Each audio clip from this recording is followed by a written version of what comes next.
For today's video, ay samahan nyo na naman ako sa panibagong vlog ko. Nilinisan ko nga pala yung alaga ko na Toyota. At dahil nga wala akong magawa, ay naisipan ko na linisin ito. Lagi kasi itong naka-stop dito at nalalagyan ng mga alikabok. Pinupunasan ko na nga rin pala yung kanyang salamin sa likod. At kung makikita nyo nga rin ay sobrang linis na niya at kumikinang pa. At dahil wala akong magawa ay nilinisan ko na lang ito. At ito nga rin yung kanyang loob ay malinis na rin. At ipapakita ko nga pala sa inyo yung kanyang harapan. Dahil sa kinis nito ay pwede mo na siyang gamitin na salamin. Nung nakaraang vlog ko, hindi ko alam kung anong pangalan ng sasakyan na ito. Toyota pala yung sasakyan na ito. At ito nga pala yung kanyang driver seat. At kung makikita nyo ay sobrang linaw ng kanyang salamin. At ipapakita ko nga pala sa inyo yung kanyang passenger seat. Pwedeng kumasya yung 3 o 4 na tao.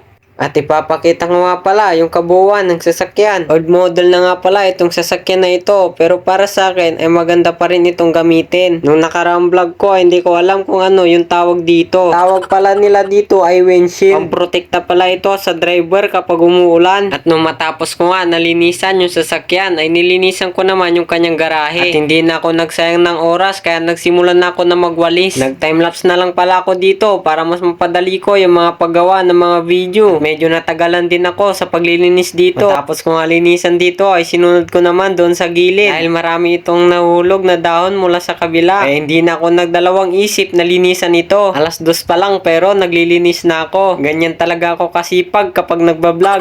Joke lang. Ginawa ko to dahil marami naman dumi sa harapan. Kaya naisipan ko na lang ito na linisan. Dahil marami din dumadaan ng mga tao para hindi nila makita na marumi ito. Pagkatapos ko magwalis, sinunod ko naman na bawasan yung buhangin. Dahil sa ting dumadaan yung pinsan ko na nakamotor, ay dumudulas yung kanyang gulong. Kaya naisipan ko na rin ito na bawasan para na rin sa safety. Sa totoo lang ay paraan lang ito dahil meron okasyon sa kabila. Dahil merong birthday ko nakikita nyo ay nag-aayos sila. Joke lang po. Pagkatapos ko magwalis, ay kinuha ko na yung basura dahil susunugin ko na ito dun sa likod. Kinuha ko na nga pala ito at dadaling ko na sa likod. Ngayon ay tapos na siya at mas malinis pa kaysa doon sa dati. Wala ka na makikitang dumi. Meron ka naman makikita pero hindi mo na ito masyado makita dahil maliliit na. At pagkatapos ko nga na maglinis ay naisipan ko na lang na maligo. Dahil ilang araw na rin ako na hindi naliligo.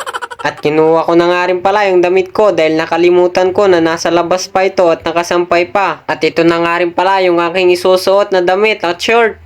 At makalipas ang ilang minuto ay natapos na rin ako na maligo. Kalipas ang 5 days na hindi ko pagliligo ay fresh na rin ngayon. Pagkatapos ko nga maligo ay magsasabon na rin ako ng mukha ko. Para kahit papano ay popogi na naman tayo sa paggamit ng sabon. Kaya inumpisan ko na nga pala na magsabon ng mukha ko. Kaya wag na natin patagalin ito. Time lapse! At alam nyo ba kung ano yung gamit kong sabon? Ay bawal lang sabihin are baka gamitin mo ay pumogi ka rin. At pagkatapos ko nga magsabon ng aking mukha ay ito na naman, pumogi na naman tayo.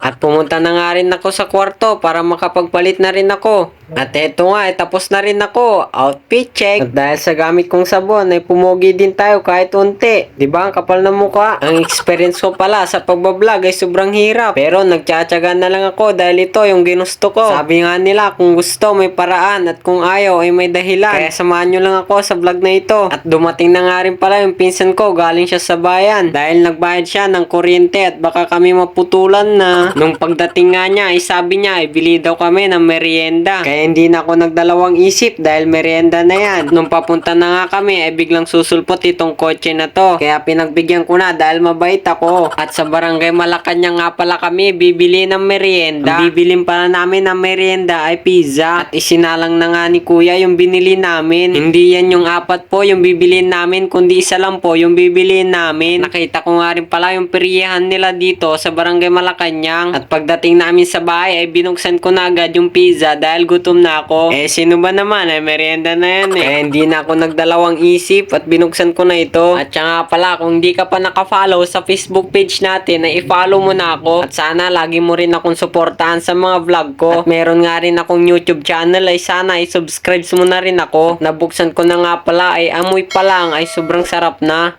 Kaya tara, merenda tayo. At dito ko na nga rin pala tatapusin itong video. Kasama ko nga rin pala nagmemerenda yung tito ko at saka yung pinsan ko. At kung bago ka lang dito sa Facebook page ko, ay follow mo na ako.